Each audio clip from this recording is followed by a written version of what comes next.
اعوذ باللہ من الشیطان الرجیم بسم اللہ الرحمن الرحیم لا تجعلوا دعاء الرسول بینکم کدعاء بعضکم بعضا قد يعلم الله الذين يتسللون منكم لواذا فليحذر الذين يخالفون عن أمره أن تصيبهم فتنة أو يصيبهم عذاب أليم۔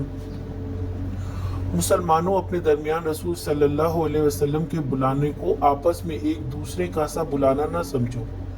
اللہ ان لوگوں کو خوب جانتا ہے جو تم میں ایسے ہیں کہ ایک دوسرے کی آڑ لیتے ہوئے چپکے سے سٹک جاتے ہیں۔ رسول صلی اللہ علیہ وسلم کے حکم کی خلاف ورزی کرنے والوں کو ڈرنا چاہیے کہ وہ کسی فتنے میں گرفتار نہ ہو جائیں یا ان پر دردناک عذاب نہ آ جائے۔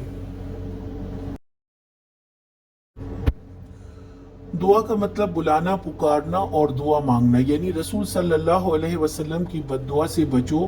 ان کی دعا اچھی ہو یا بری قبول ہوتی ہے۔ سیرت کے مطالعے سے آپ نبی صلی اللہ علیہ وسلم کی دعا اور بد دعا کے متعلق پڑھ سکتے ہیں۔ آپس میں ایک دوسرے کو جیسے پکارتے ہیں اس طرح ان کو نہ پکارا جائے۔ دنیا کے بہترین ہستی کو احترام سے بلائیں، اور اگر وہ کسی کو بلائیں تو بلا تاخیر دوڑتا ہوا جائے۔ ہمارا یہ رویہ عام لوگوں کی طرح نہ ہو۔ نبی صلی اللہ علیہ وسلم کے ساتھ کوئی آڑ اور بہانہ نہ بنائے۔ ایسے لوگوں کو اللہ تعالیٰ حکم دے رہے ہیں کہ جب اللہ کے نبی صلی اللہ علیہ وسلم لوگوں کو کسی کام پر اکٹھا کریں تو وہ ایک آواز پر لبیک کہتے ہوئے جمع ہو جائیں۔ ایسا نہ ہو کہ اللہ کے نبی کی ناراضگی ان اعراض کرنے والوں کے لیے عذاب یا فتنے کا سبب بن جائے۔ آج کا سوال، یہاں مومنین کو کس بات سے روکا جا رہا ہے؟